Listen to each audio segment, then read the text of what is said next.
dia, seja bem-vindo aqui ao nosso Bosque Rodrigues Alves, nosso Jardim Zoobotânico da Amazônia.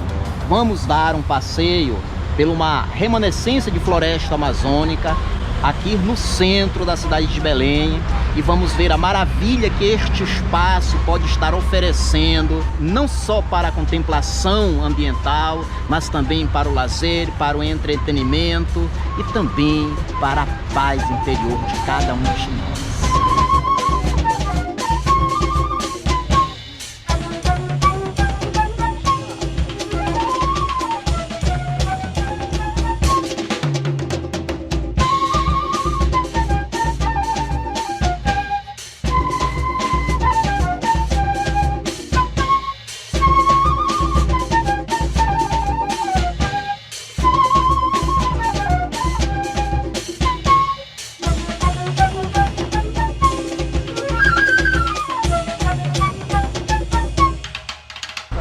O Bosque Rodrigues Alves, ele foi fundado em 1883 e quando ele foi fundado, na verdade, era apenas um pedaço da floresta no meio urbano que deveria ser preservado. Entretanto, nós somos um fragmento de floresta amazônica de terra firme.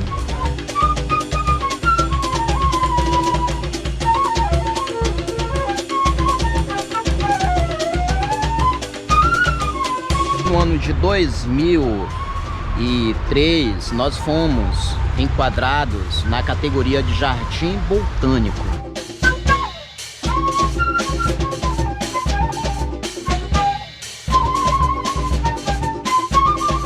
Podemos dizer assim que é um espaço para a área de lazer, para a área cultural, para a área científica, voltado mais para a questão da flora de uma determinada região ou de vários biomas.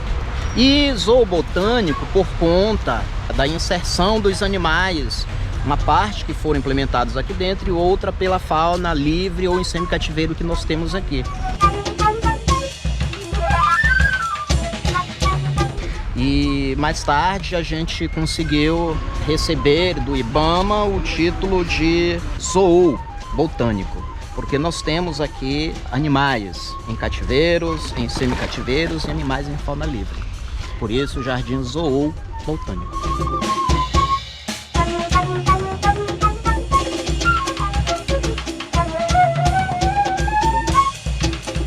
Nós temos coruja, nós temos jacaré, nós temos a jaguatirica, nós temos papagaio do mangue, nós temos arara azul grande, coati.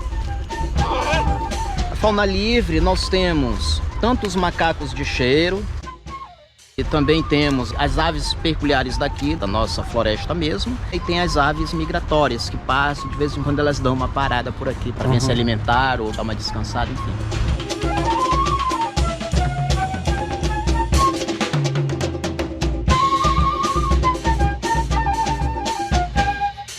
São poucas as pessoas, né, que hoje têm uma maioridade que não tem uma ligação ou uma interligação na sua infância, na sua adolescência com o bosque. Porque o bosque, mesmo no período que ele foi criado, era voltado para a elite local, mas depois passou a ser um espaço para todo tipo de público. Como o valor do ingresso é simbólico, aí acabou sendo um ponto de referência não só para a questão da contemplação ambiental, mas para também o lazer propriamente dito, principalmente das classes sociais menos favorecidas.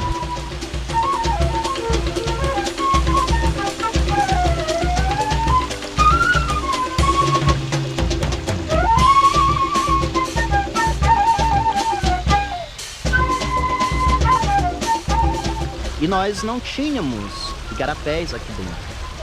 E aí, no ano de 1903, o intendente municipal, que era o José Antônio de Lemos, ele acabou fazendo uma reforma, a primeira grande reforma aqui no bosque, que até então tinha o nome de Bosque Municipal do Marco da Légua. Essa reforma perdurou-se por 3 anos, foi de 1900 a 1913, onde foi criado um lago artificial. Este lago que a gente está vendo aqui, que parece um dos igarapés, né, da Amazônia, na verdade ele é artificial, ele foi criado, foi construído.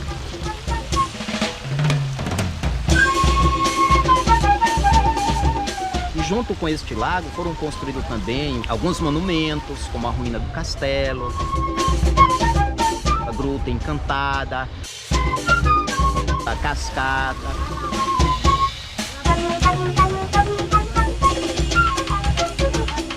Nesse período também vieram para cá alguns viveiros que nós temos até hoje ainda preservado, tombado pelo patrimônio histórico e cultural, e que remontam ainda àquela época do período áureo da borracha.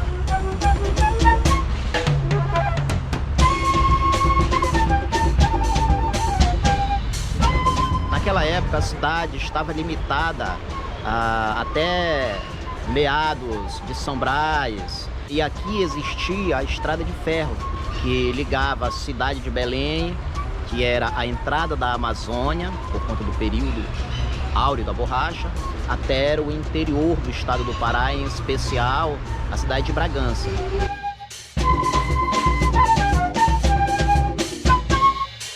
E os limites da cidade de Belém encontram-se aqui próximo do elevado da Dr. Freitas, do Almirante Barroso.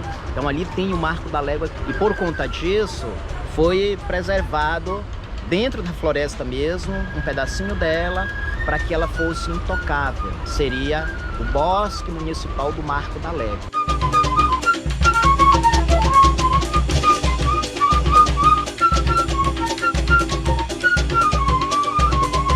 Além da questão da pressão externa com relação ao transporte, cada vez a cidade infla mais ainda nesta questão do transporte. Nós temos também as dificuldades que é a população, que ainda não teve de fato uma sensibilização ambiental e ainda continua alimentando os animais de uma forma inadequadamente. E os animais silvestres, nós não podemos sair alimentando eles, porque eles têm a sua própria alimentação, tanto na natureza, fora daqui do bosque, no caso os animais que estão fora do bosque, mas os que estão aqui no bosque, eles têm a alimentação própria também aqui, e tem alimentação que é servido pelos nossos técnicos. Nós temos aqui 2 veterinários, 2 biólogos e um grupo de 5 ou 7 tratadores que tratam da alimentação. Infelizmente, a população que ainda não está sensibilizada com essa questão ambiental acabam oferecendo alimentos para os animais, e o pior, alimentos inadequados, como frituras, enfim, esquilhos, coisas industrializadas, e isso de uma certa forma acaba trazendo prejuízo para a fauna livre do nosso parque.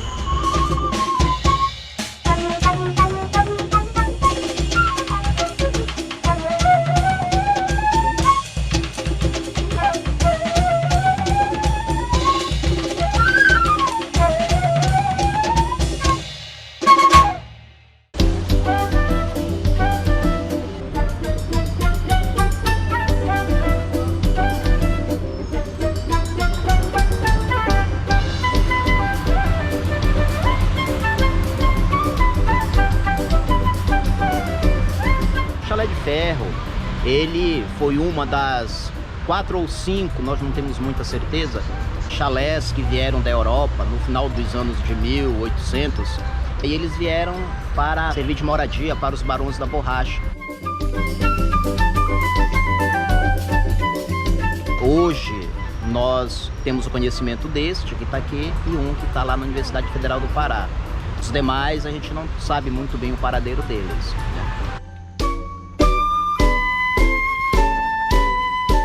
E este chalé de ferro, ele veio para cá no ano de 1985. Ele foi instalado aqui porque está ligado com a cultura da borracha. E o Bosque Rodrigues Alves também tem o seu fundamento sugerido pelaquela época do período áureo da borracha.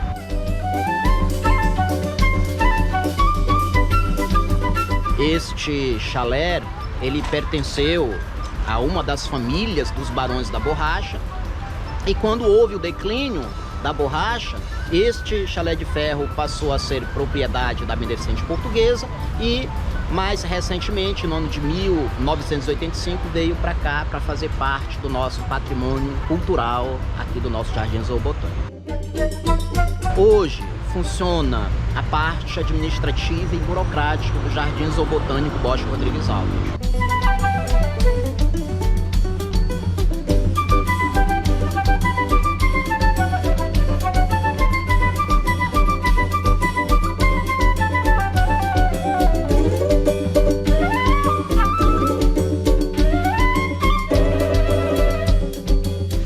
Este espaço aqui, a cascata, foi construído entre os anos de 1900 a 1903, na gestão do então intendente municipal Antônio Lemos.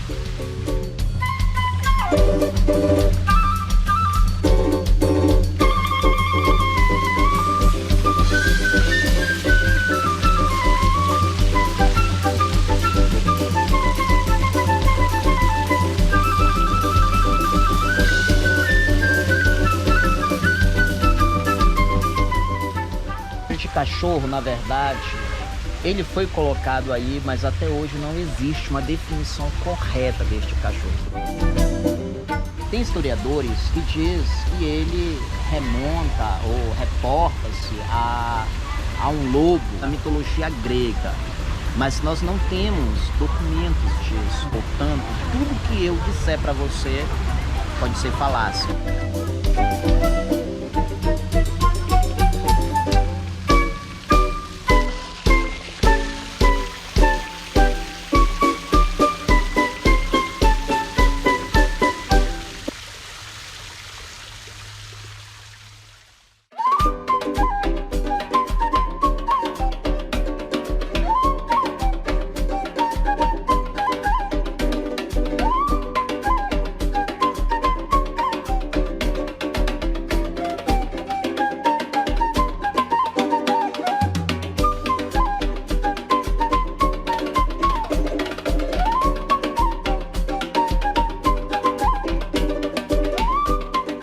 Nosso corpo técnico, formado por biólogos, veterinários, engenheiros agrônomos, engenheiro florestal, técnicos agrícolas.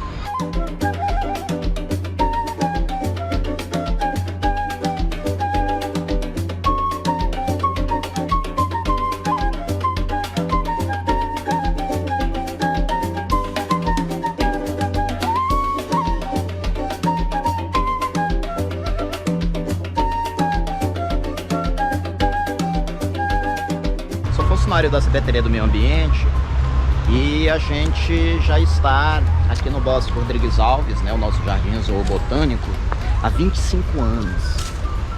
Há 25 anos que a gente trabalha nesse espaço e cuida para manter ele mais próximo possível do que ele se propõe a ser e o que ele é, de fato, uma remanescência da floresta amazônica, preservada no meio urbano.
Nós temos aqui um monumento histórico, né, construído aqui também no período da Grande Reforma de Antônio Lemos, inaugurada em 1903, é a ruína do castelo.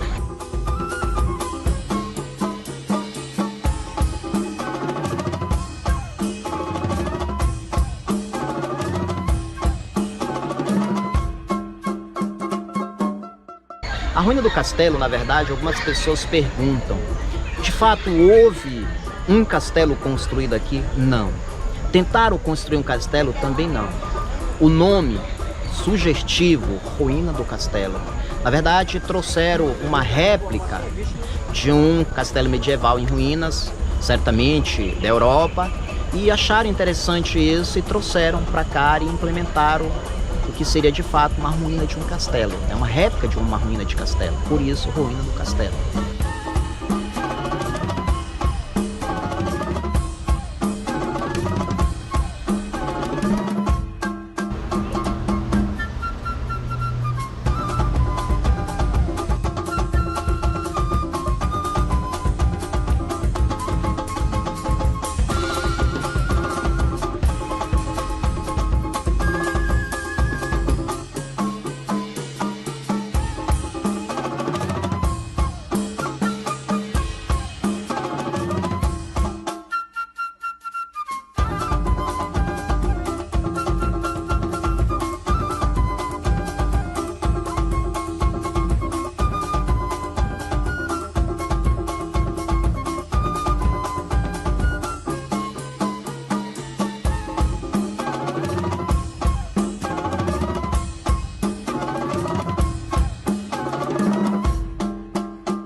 Essas trilhas elas são limpas o tempo inteiro, mas há um processo natural de queda das folhas, principalmente no período do inverno ou no período que elas estão mudando.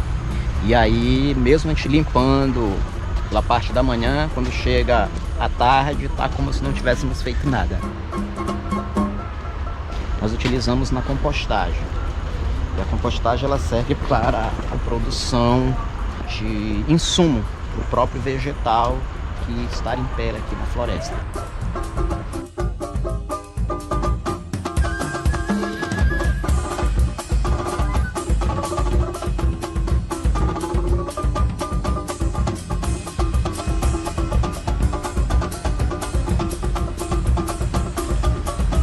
A queda das árvores é um processo natural, como a maioria das pessoas sabem, né?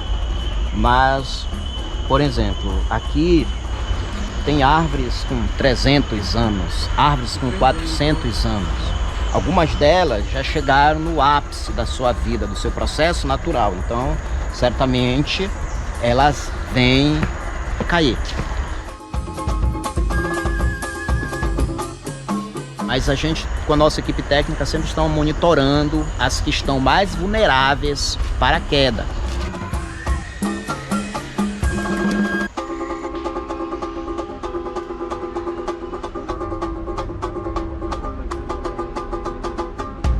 Antes de nós abrirmos o bosque, nós tivemos que retirar 30 unidades de árvores que ofereciam risco de queda, justamente por idade já. E elas foram retiradas para poder dar a segurança necessária que o público merece.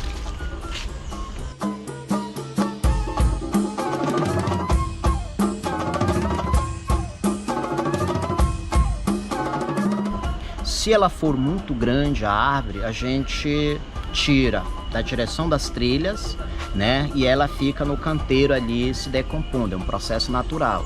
Se ela for de pequeno ou médio porte, a gente tritura ela para levar para compostagem, para ela virar novamente alimento para a própria natureza.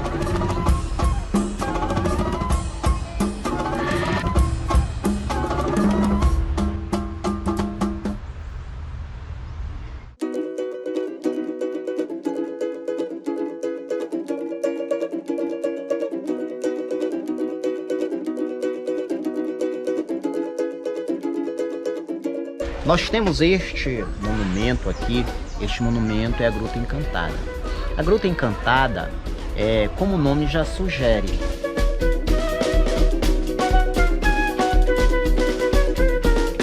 o encantado ele sempre nos leva ao místico cultural, né? E aqui, por exemplo, a ideia é que esta parte mais inferior, né, da Gruta Encantada venha simbolicamente representar o inferno. Vamos dar um passeio pelo inferno?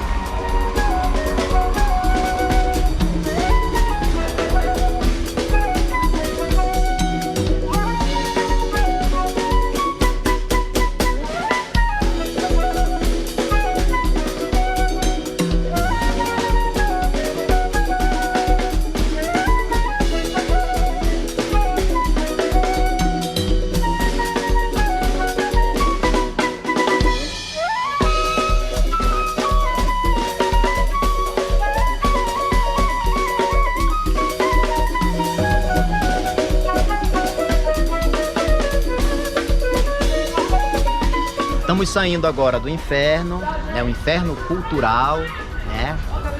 E vamos subir ao céu.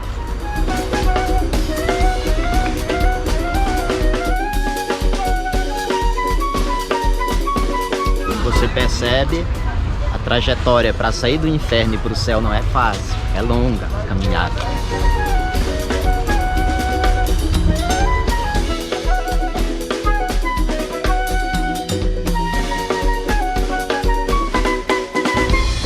Esta parte, né, externa da Gruta Encantada, que representa o céu, com uma escada que nos leva ao céu, ele é muito visitada, né, pelos turistas, tanto os turistas locais quanto os turistas estrangeiros. Agora mesmo a gente está vendo várias pessoas batendo foto, as famílias lá em cima contemplando, e representa o céu. Vamos lá?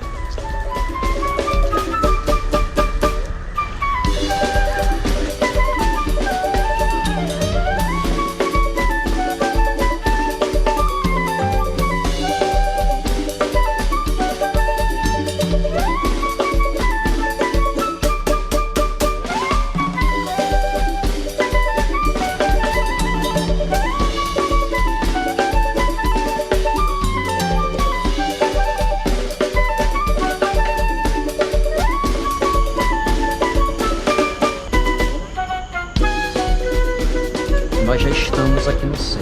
De acordo com a cultura, aqui está o poço ou o buraco por onde Satanás foi jogado do céu e passou com os seus anjos decaídos direto ao inferno.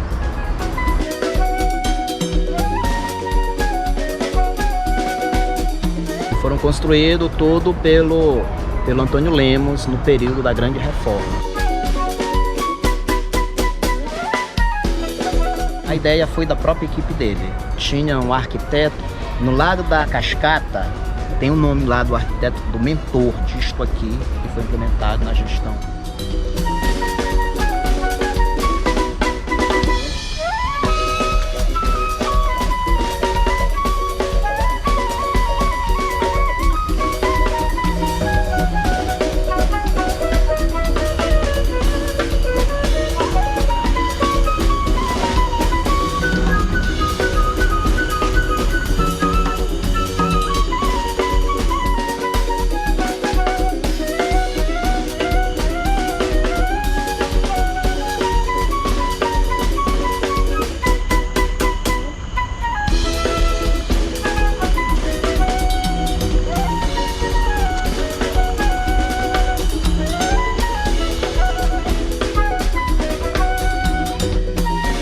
Nós temos aqui as personagens folclóricas, cultural.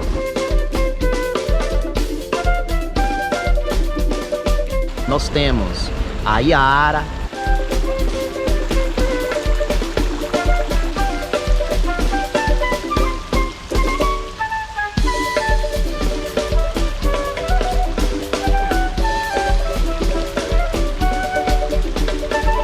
nós Nós temos a Mapinguari,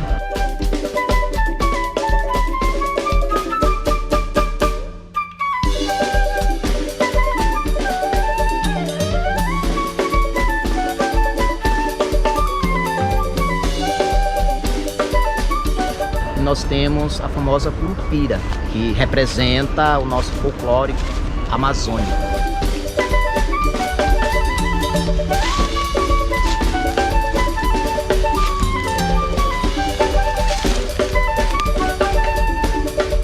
Tudo implementado na gestão Antônio Lemos.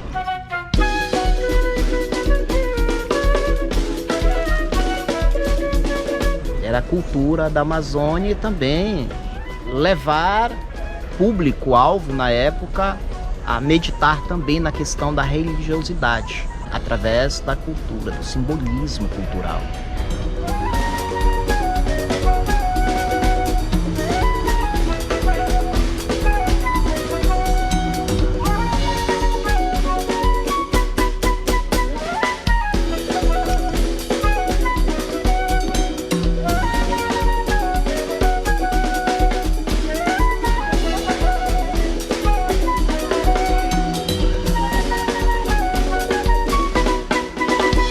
Esta área é justamente a parte de artesanato, onde o visitante pode vir até o Jardim Zoobotânico e conseguir adquirir alguma lembrancinha do artesanato da Amazônia.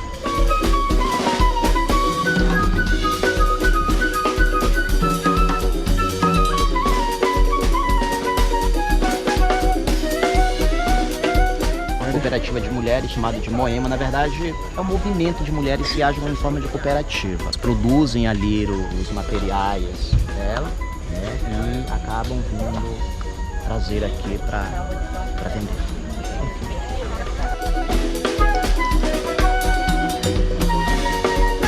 Pode entender, tá?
Esse aqui é o Monumento aos Intendentes, é um espaço que hoje simboliza o primeiro processo de reeleição dentro do estado do Pará para um político daqui do Pará. Quando o governador Augusto Montenegro estava no seu primeiro mandato e o intendente municipal daqui de Belém era o José Lemos, Antônio Lemos, havia a necessidade do governo de Augusto Montenegro ser continuado, ou seja, ser reeleito. Até então não existia o processo de reeleição.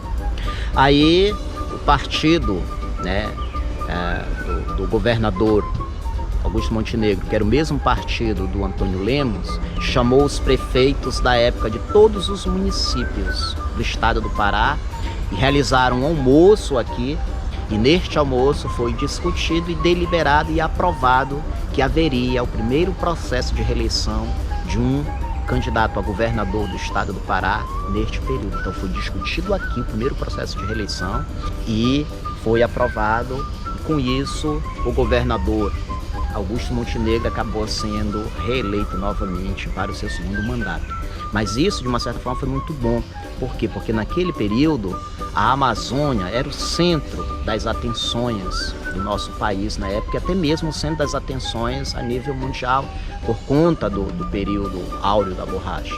Belém era a entrada da Amazônia e havia a necessidade de o Antônio Lemos continuar com as reformas, com as melhorias sociais, e para isso ele precisava de um apoio do governador do estado.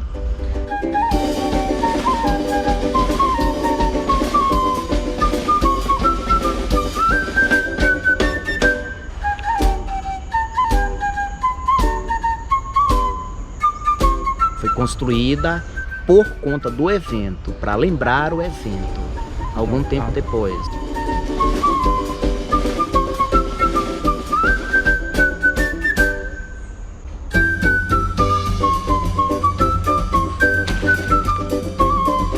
Para que fosse construído este monumento aos intendentes, houve uma espécie de processo seletivo, inclusive com participantes internacionais, arquitetos internacionais.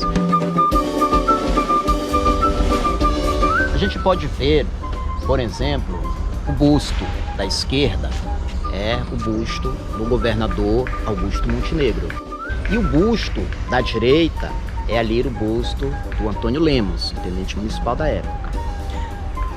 Há uma inconsistência com relação às estátuas centrais ali, porque alguns historiadores afirmam o seguinte: como a República tinha sido recentemente instalado aqui no Brasil, acredita-se que aqui estar em pé representa a paz, né?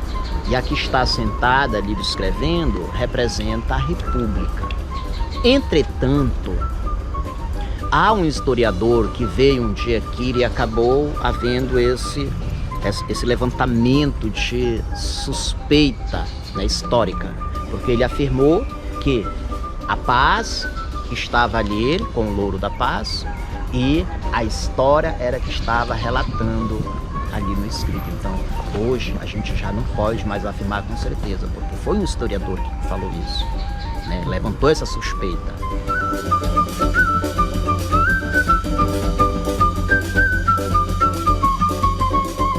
Qualquer lugar que vá falar de turismo, quando você vê uma foto dessa, todo mundo sabe que é Bosque Rodrigues Alves, Jardins Zoobotânico da Amazônia.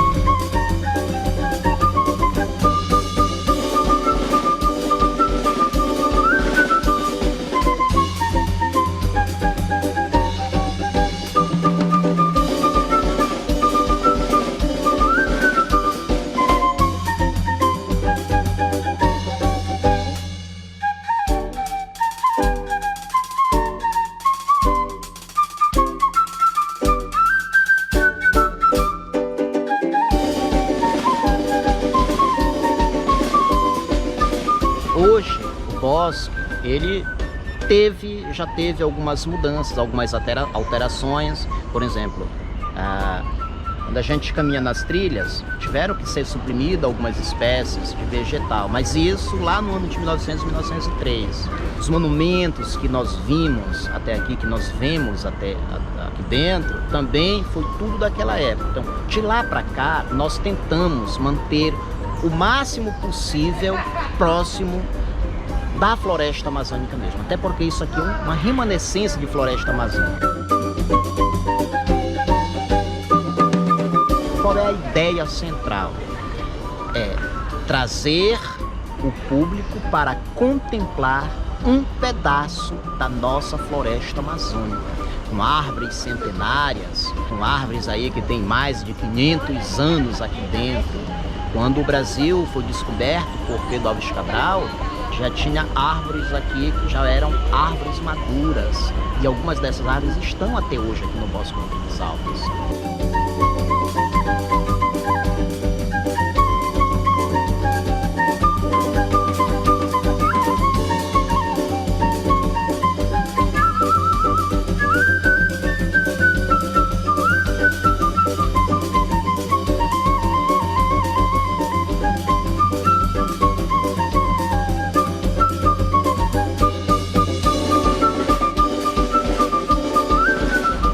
A ideia é preservar isso aqui para que o povo possa ter um contato mais próximo com a floresta, mais próximo com o verde, mais próximo com o meio ambiente, mais próximo com a cultura ambiental.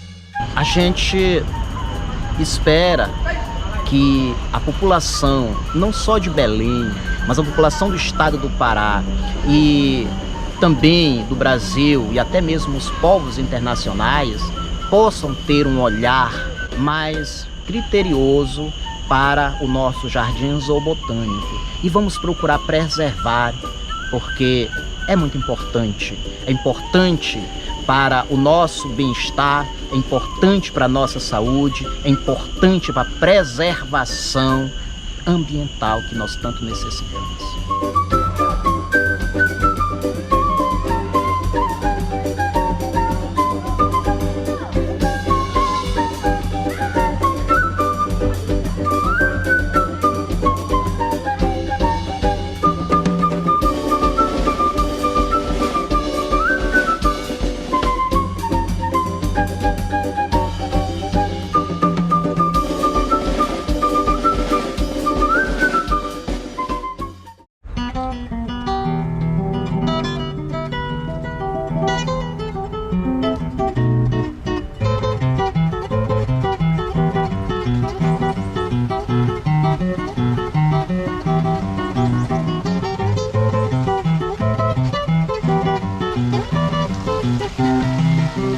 O bosque, né? Isso é uma ideia boa, porque faz com que a gente tenha um contato maior com a natureza, né?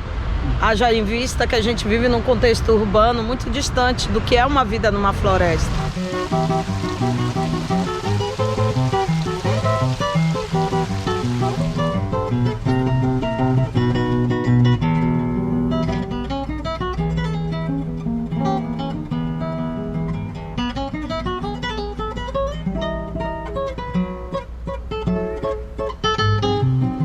Nós, povos nativos, nós entendemos isso muito bem, né? Eu sou do Marajó, minha parenta é lá do Amazonas. Ou seja, são dois encontros muito importantes para trazer uma certa conscientização à sociedade, né? Fazer ela refletir na importância de manter a floresta em pé.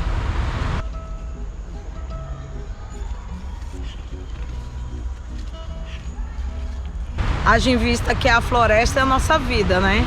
Nós dependemos totalmente dela. Não é ela que depende de nós. Nós não podemos ter esse poder de mandar na natureza. É a natureza que manda em nós. Então, a minha voz vem para dizer, né, à sociedade que pense e reflita bem, que a natureza ela está conversando com a gente todos os dias. E ela está dizendo simplesmente para que a gente cuide, que a gente proteja, que a gente não destrua, que a gente tenha uma reflexão, porque isso daí vai refletir nas futuras gerações.